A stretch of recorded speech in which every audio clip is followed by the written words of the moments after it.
रात के 8 बजने वाला था। 5 साल की सोना सो नहीं रही थी। उसकी माँ रोशनी उसे सुलाने की बहुत नाकाम कोशिश कर रही थी।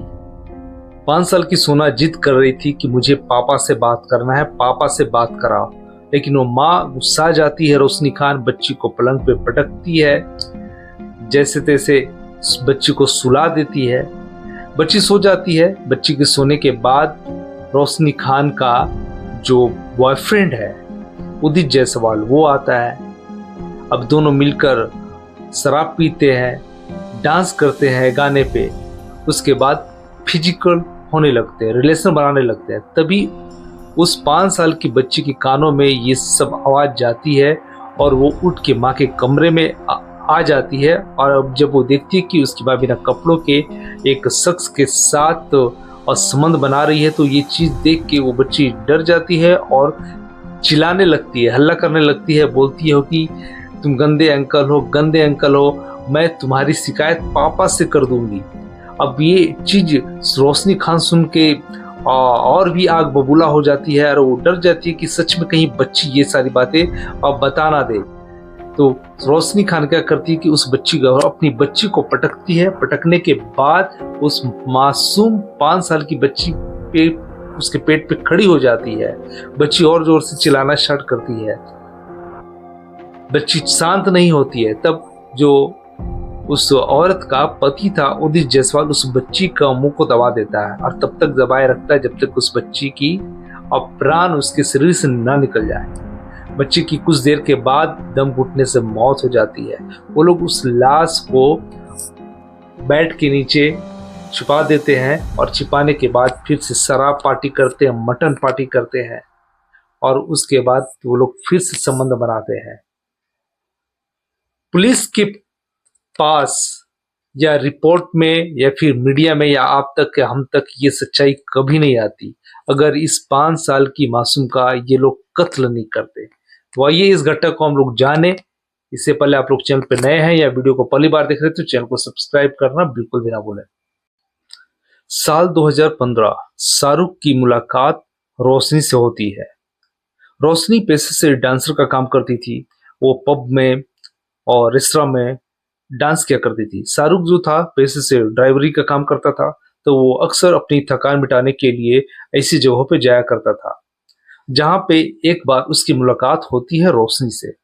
बातचीत होता है और शाहरुख था जो मुस्लिम परिवार से था, लेकिन फिर भी नए जमाने के मानता था और नए जमाने का भी ट्रेंड चल ही रहा, लोग काफी मॉडर्न हो रहे हैं। तो उनकी बातचीत होती है तो रोशनी शाहरुख को बताती है कि वो काफी कम उम्र में ही अपने घर को छोड़ के आ गई थी क्योंकि उसके परिवार में ही उसके साथ किसी ने उसका बलात्कार करा था। ये कहानी सुनकर शाहरुख भी काफी इमोशनल हो जाता है और वो डिसाइड करता है कि चलो मैं तुमसे शादी करूंगा। जबकि रोशनी अलग धर्म से थी और शाहरुख अलग धर्म से, दोनों शादी कर लेते हैं। लेकिन ये जो शादी थी, ये शादी शाहरुख के परिवार वालों को बिल्कुल मंजूर नहीं थी, वो इसके खिलाफ थे। शाहरुख अब करता क्या, तो उसके पास एक ही उपाय था कि वो एक किराए का मकान लेता है और रोशनी के साथ में और रहने लगता है। कुछ साल बीतता है और बीतने के बाद रोशनी जो है कि प्रेग्नेंट हो जाती है। ये बात जो है कि शाहरुख के घर वालों को पता चलता है तो उसकी माँ बोलती है कि ठीक है, अगर तुम्हारी बेटी मतलब सॉरी तुम्हारा जो बच्चा होगा और तुमसे अगर उसका चेहरा मिलेगा तभी हम उसको अपनाएंगे वरना नहीं अपनाएंगे। ठीक ऐसा होता है। रोशनी जो है कि एक बच्ची को जन्म देखती है। बच्ची काफी स्मार्ट, काफी खूबसूरत और उसकी शक्ल भी शाहरुख से मिल रही थी। तो परिवार वाले रोशनी को और बच्ची को एक्सेप्ट कर लेते हैं और लखनऊ, उत्तर प्रदेश के लखनऊ में कैसर बाग का खंडारी मार्केट में उनका 4 तल्ला जो बिल्डिंग था, फ्लैट था, वहां पे ले आती है शाहरुख की माँ। लेकिन सबसे बड़ी गलती, सबसे बड़ा मिस्टेक यहीं पे साबित होता है उस परिवार के लिए, क्योंकि अब रोशनी अपना चेहरा दिखाने वाली थी। हालांकि उसका चेहरा शाहरुख पहले से जानता था, लेकिन वो भी मॉडर्न बनने के चक्कर में उसने उसकी हरकतों को नजरअंदाज करा और उसका परिणाम, दुष्परिणाम पूरा परिवार भुगता। तो खैर अब होता क्या है कि जो शाहरुख और रोशनी अक्सर लेट से आते थे, पार्टी करके आते थे, शराब पी के आते थे, ड्रग्स का सेवन करके आते थे। परिवार ये सब भी बर्दाश्त कर रहा था। घर की बात थी तो घर को बाहर निकलने नहीं देना चाहती थी परिवार इस सब बात को। और इतना सब होते होते रोशनी को फिर से एक शख्स से प्यार हो जाता है जिसका नाम है उदित जायसवाल। अब वो जब भी शाहरुख घर पे नहीं रहता तो उदित जायसवाल को अपने उस फ्लैट में लेके आती थी, अपने परिवार वाले फ्लैट में, और वो बंद हो जाती थी। ये सब चीजें परिवार को बिल्कुल पसंद नहीं आता था। इसका शिकायत जो है कि परिवार वालों ने और शाहरुख को कंप्लेन करके बताया। कंप्लेन इसका विरोध शाहरुख शाहरुख जो है इसका विरोध करने लगा रोशनी के पास कि तुम किसे लेके आती हो, किसे तुम्हारा है जो भी है उसको नहीं लाना है घर पे। लेकिन अब रोशनी जो है उसके दिमाग में कुछ और ही चल रहा था। वो एक दिन आरोप लगाती है। वो एक्चुअली सोशल मीडिया पे भी एक्टिव थी, इंस्टाग्राम पे, फेसबुक पे रील्स वगैरह भी बनाती थी। तो वो अपनी ननदों पे, दो ननद थी, एक जेठ था और सास पे अपनी बेटी के साथ गलत रेप का आरोप लगाती है और सबको अरेस्ट करवा के जेल भेज देती है। क्योंकि रोशनी का अंदर से प्लान था कि प्रॉपर्टी पे कब्जा करना। ये यहां तक सक्सेस हो जाती है रोशनी। अब बचा शाहरुख। अब शाहरुख के साथ भी वो कई बार मारपीट करती है, कई बार झगड़ा करती है, उस पर भी झूठे आरोप लगाती है, उस पर भी केस कर देती है, फ्लैट से भगा देती है। शाहरुख बगल में ही कुछ दूरी पे ही एक किराए का कमरा लेता है और वहां पे रहने लगता है। अब जो सारे जो टारगेट थे वो पूरा हो चुका। मतलब जो भी रोशनी के आगे बाधा बनने वाला था, चाहे सास हो, ननद हो, जेठ हो, पति हो, सबको उस घर से भगा चुकी थी, हटा चुकी थी। अब रोशनी केवल अपने 5 साल की बेटी के साथ रह रही थी। इसी बीच 13 जुलाई की वो घटना होती है जब उसकी बच्ची लगातार रात में जिद करती है कि पापा से बात कराओ। बच्ची नहीं मानती है। रोशनी अपनी बेटी को पटक कर, मार कर, पीट कर बच्ची को सुला देती है। और 8 बजे उसका बॉयफ्रेंड उदित जायसवाल आता है। उसके साथ वो डांस करती है, शराब पीती है, संबंध बनाने लगती है। इसी बीच बेटी कमरे से, अपने कमरे से उठकर आती है और उन दोनों को देख लेती है और हल्ला करने लगती है, चिल्लाने लगती है, बोलती है कि पापा को ये सारी चीजें बता देंगे। और रोशनी पहले से तो उनको उसका प्लान था ही, बस एक लास्ट जो बाधा था उसके रास्ते की, वो 5 साल की सोना थी, उसको भी हटाना था। अब यहाँ पे वो आग बबूला हो जाती है।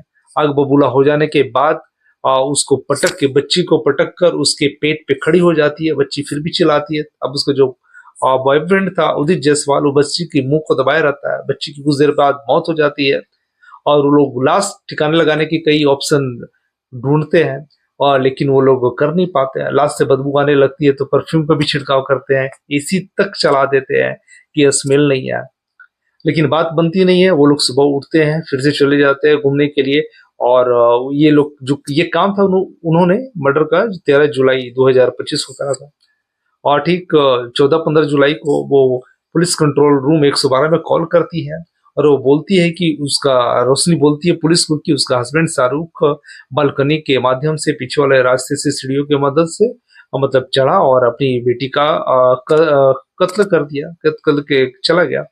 लेकिन जब पुलिस पहुंचती है तो वो देखती है कि वो मतलब कमरे में से दूर से ही स्मेल आ रहा था। जब पुलिस ताला तोड़ती अंदर जाती है, देखिए कि बच्चे की लाश से कीड़े भी पड़ रहे हैं, स्मेल भी आ रहा है। पुलिस को शक हो जाता है कि जो घटना है ये तो 2-3 दिन पहले का है। पुलिस शाहरुख को उठाती है जो बच्ची का पिता था। तब तक मीडिया में भी ये खबर फैल चुकी थी, आस पड़ोस में भी खबर फैल चुकी थी कि शाहरुख ने अपनी बेटी को मारा है। रोशनी जैसा चाह रही थी वैसा ही हो रहा था। लेकिन शाहरुख ने बोला कि सर देखिए, रोशनी मेरे साथ ऐसा ऐसा कर रही थी, झूठे केस में मेरे को फंसाई, मेरे माँ को, मेरे भाई को, मेरी बहनों को, सभी जेल में है, और इसने मेरे ऊपर भी अटैक करा था और मैंने इसके खिलाफ भी कंप्लेन दर्ज करा था। लेकिन महिला होने की वजह से सब पुलिस वाले भी इसी की बात सुन रहे थे, मेरी बात कोई सुन नहीं रहा था। तो शाहरुख ने बताया कि मेरी बेटी का जब हुआ है, मैं आसपास भी नहीं था, ना इस बिल्डिंग में था, ना इस फ्लैट के आसपास था। शाहरुख बताया कि मैं कहाँ कहाँ पे था। तो पुलिस जब अपना पता करती है, जानकारी निकालती है, तो बात सच निकलती है कि जो जो डिटेल बताया था शाहरुख ने कि इस दिन मैं यहाँ था, इस तारीख को मैं इतना था, तो वो बात सच्ची निकलती है। अब जो शक की जो सुई थी, वो उस सोनी पे, सॉरी, उस पत्नी पे जाती है, रोशनी खान पर। पुलिस उसको अरेस्ट करती है। जब कड़ाई से पूछताछ करती है तो वो टूट जाती है। वो अपना जुर्म कबूल कर लेती है। अपने बॉयफ्रेंड उदित जायसवाल के बारे में भी बताती है। जो रोशनी खान थी, वो अक्सर गलत काम भी करती थी। होटल में दूसरे आदमियों के साथ अवैध संबंध बनाती थी। पैसे कमाने का उसका एक ये भी जरिया था, जिससे वो ड्रग्स का सेवन, दारू का सेवन और मटन वगैरह खाया करती थी। तो रोशनी का एक शौक भी था कि मतलब उसका ऐसे लोगों से मिलना, अच्छे और बुरे लोगों से मिलना, संपर्क का था। तो उसका जो कॉल रिकॉर्डिंग था, ऑटो कॉल रिकॉर्डिंग था, चालू था। लेकिन ये सब सारा सबूत मिटाने के लिए रोशनी और उसका बॉयफ्रेंड मोबाइल को सारा फॉर्मेट वॉर्मेट करके मोबाइल को बेच देते हैं। पुलिस जो है कि उस फोन को रिकवर कर लिए जहाँ पे बेचा गया था, और जो डाटा है उसे निकालने की कोशिश कर रही है। फिलहाल जो आरोपी है उदित जायसवाल, और जो लड़की है, जो सस्पेक्ट, मतलब जिसने क्राइम करा है, रोशनी खान, वो भी अभी पुलिस के कस्टडी में है। आगे की केस चल रही है। तो इस साफ इस कहानी से दोस्तों में ये सीख मिलता है कि एक औरत अपने औरत होने का कितना फायदा उठाती है, कानून का गलत इस्तेमाल करती है, पूरे परिवार को बर्बाद कर दिया अपने हवस मिटाने के लिए, अपनी लालच के लिए। तो ऐसे केसों से हमें सीख लेनी चाहिए और बचना चाहिए। ऐसा केस हमारे साथ भी हो सकता है।